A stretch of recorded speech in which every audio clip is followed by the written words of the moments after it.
Hey guys, it's Painting for Beginners here, and today I'm going to be showing you how to paint some Vikings from Saga miniatures. This is a box set that I have previously done a review on. You can go on my account and look for it.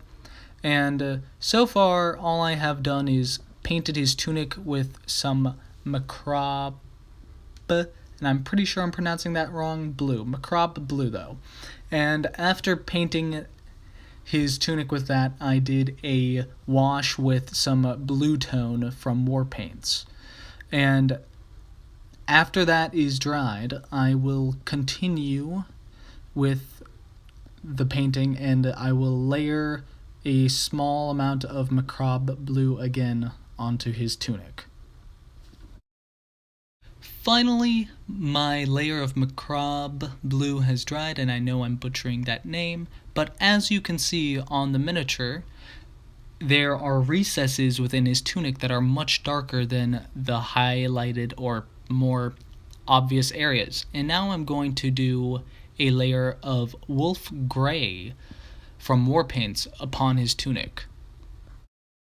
As you can see, I have finished layering on the wolf gray. It looks very pretty and it's very eye-catching. And now that I am done with that, I'm going to apply oak brown to any leather areas, skin areas, or wooden areas, or anywhere you want to have a more earthy color. And after I layer that on, I'm going to shade the brown with some dark tone, which will darken the color. I have finished layering on the oak brown and shading it with the dark tone, as you can see. And from here I am going to paint his skin and his shield with sandal brown. This will enrich his skin color and the color of his shield. And after that, I'm going to layer on some oak brown for the spear, and once that is dry, I will put flat brown upon the spear to even out the colors, so it is not too rich.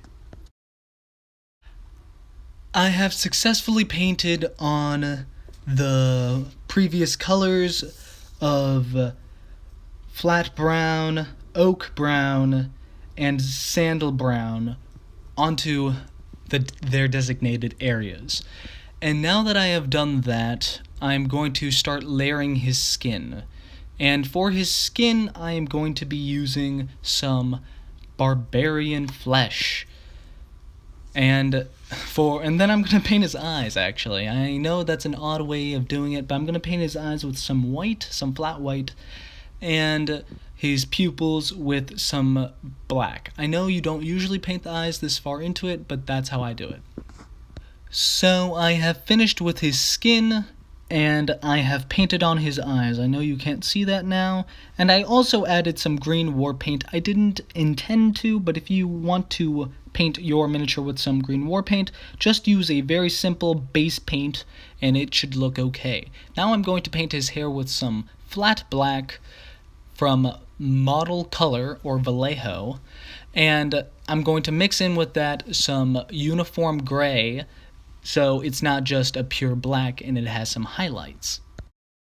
So I have finally finished his hair. It doesn't look too glamorous right now, but I'm not looking for anything glamorous at the moment. And now I'm going to paint his shield with some orc hide shade. And I'm going to be painting his shield green, and after I layer on the orc hide shade, I am going to layer on top of that, I do not know how to say this, but this green I'm going to be layering on top with. So I have finally finished painting on the layers for his shield. By the way, for his war paint, you can use the exact same things I'm doing for his shield. And now on his shield and his war paint, I am going to be doing a layer of dark tone ink. And after that, I am going to be layering some War Boss green onto his face and shield. And after that, I will finish with a light layer of moot green, which should enrich the green color. So I have just finished with the highlights for the green, and I have to admit to you guys, I am very, very proud of that war paint and the very, very green color I got from this paint scheme. But now we're going to be doing the metal parts of this miniature. And we're going to be painting the spear tip and the round part of the shield with lead belcher, and then after that some mithril silver.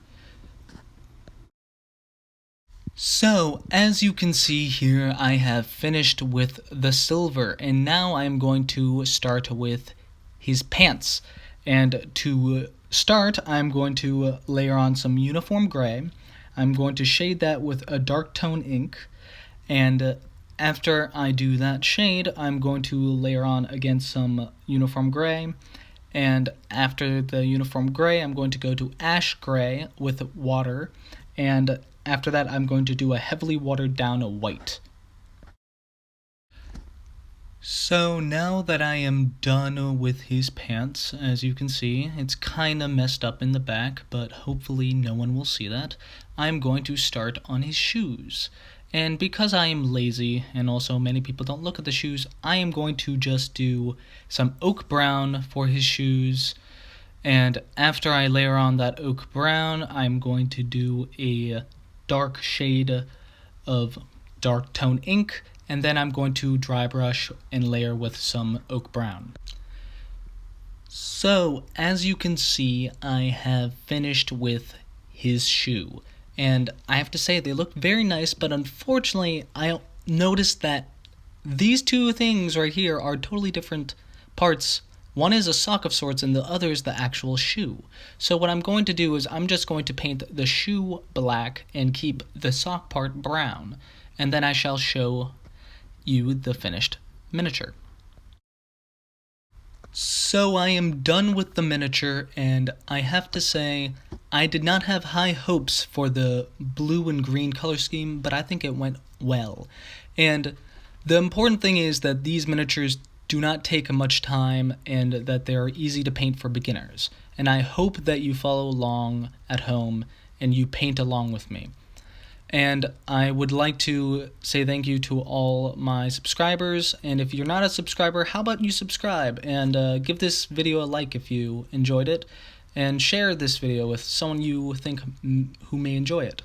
So yeah, subscribe, have a lovely day, and please, please, please hit that notification button. Have a lovely day. Bye.